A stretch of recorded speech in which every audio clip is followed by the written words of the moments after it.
Good morning children, welcome back our next TV's class. So students, in last class we have completely revised our paper number first. Now today we will doing our term second examination of paper second. Okay, so question number first. The General Assembly has its headquarter at. जो general assembly है उसका जो head quarter है वो कहाँ पर है, New York में या पेरिस में. सो राइट आंसर इज न्यूयॉर्क में जनरल असेंबली का हेड क्वार्टर है. Question second. The security council has member. जो सिक्योरिटी काउंसिल होते हैं उसमें कितने मेंबर्स होते हैं, सदस्य होते हैं, 14 या 15. So right answer is 15. Okay. Third. Mother Teresa arrived in India in. Mother Teresa India पहुंची थी, कब पहुंची थी, 1928 में या 1929 में, 29 में. सो राइट आंसर इज 1929 में इंडिया पहुंची थी. Fourth. India became free in dash August 1947. हमारे इंडिया को आज़ादी मिली थी 1947 में. कितने अगस्त को, 15 अगस्त या 16 अगस्त. राइट आंसर इज 15 अगस्त को आज़ादी मिली थी. Okay. Fifth. Subhash Chandra Bose popularly known as. जो सुभाष चंद्र बोस हैं उनका पॉपुलरली नाम से जाना जाता है उन्हें नेताजी या Bapuji. So right answer is Netaji के रूप में जाना जाता है. Six. Prevention is better than. रोकथाम ही सुरक्षा है. डॉक्टर है या cure. So right answer is cure. Okay. Seventh. This machine is use to examine the blood sample.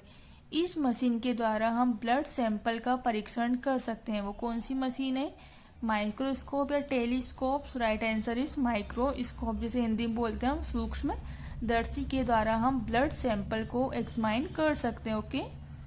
Eight. Alessandro Volta was an. अब जो एलसांड्रो वोल्टा थे वो क्या थे, साइंटिस्ट थे, अमेरिकन थे, Italian. Right answer is Italian scientist थे. Okay. Ninth. Earth day is time to unite around action. जो अर्थ डे होता है वो क्या होता है, टाइम टू यूनाइट अराउंड. हमारे आसपास की जो यूनिटी होती है उसकी जो क्रियाएं होती है उसके लिए होता है. ट्रू या false. Right answer is true. Okay. 10th. Overflowing water in the river is called.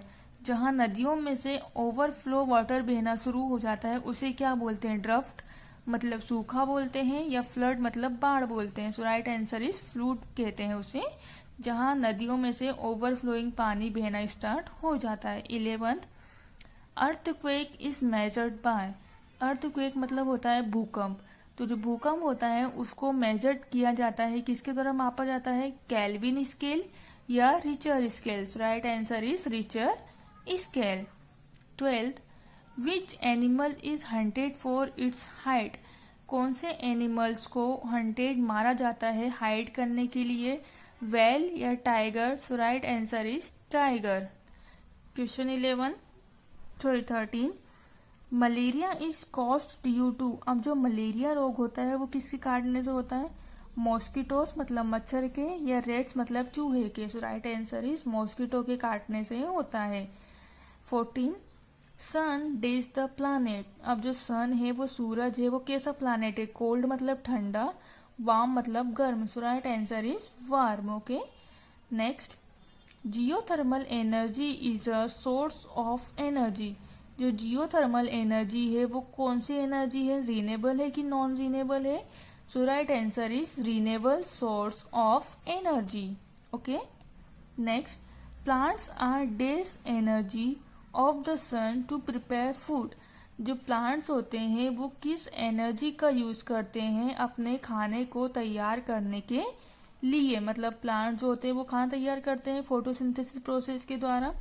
तो उस प्रोसेस में कौन सी एनर्जी यूज होती है खाने को प्रिपेयर करने के लिए, हीट मतलब ऊष्मा एनर्जी, लाइट मतलब रोशनी एनर्जी. तो वो यूज करते हैं लाइट एनर्जी, बिकॉज जो सन होता है उससे लाइट मिलती है और जब वही लाइट पत्तियों में पहुंचती है तो उसके द्वारा खाना तैयार किया जाता है. Okay. Next. Plateau are high land with flat top. जो प्लेट्यू होते हैं क्या वो हाई ऊंचाई वाले होते हैं और उनकी टॉप होती है बहुत फ्लैट होती है. ट्रू और false. Is that true. Okay. Next. is the highest of a place above the sea level. जो क्या होता है सी लेवल मतलब समुद्री लेवल से बहुत हाईएस्ट होता है, ऊंची प्लेस पे होता है, उसे क्या कहते हैं, एल्टीट्यूड कहते हैं, ह्यूमिडिटी कहते हैं। So right answer is altitude. Okay 19 the days of a place affect the food habitat, clothing, transportation and house of the place. उस चीज को क्या कहते हैं, ऐसी प्लेस जहां पर खाने का दिक्कत होती है, खाने की प्रॉब्लम होती है, कपड़ों की प्रॉब्लम होती है, ट्रांसपोर्टेशन यातायात की प्रॉब्लम होती है, घरों की प्रॉब्लम होती है, उस जगह को कौन प्रभावित करता है, विंड मतलब हवा प्रभावित करती है, climate. So right answer is climate मतलब जलवायु प्रभावित करती है। Okay 20 air is a mixture of two gases, जो हवा है क्या वो केवल दो गैसों का मिक्सचर है, ट्रू और false. Right answer is false. So student that's all for now, will continue revision in next class. Thank you.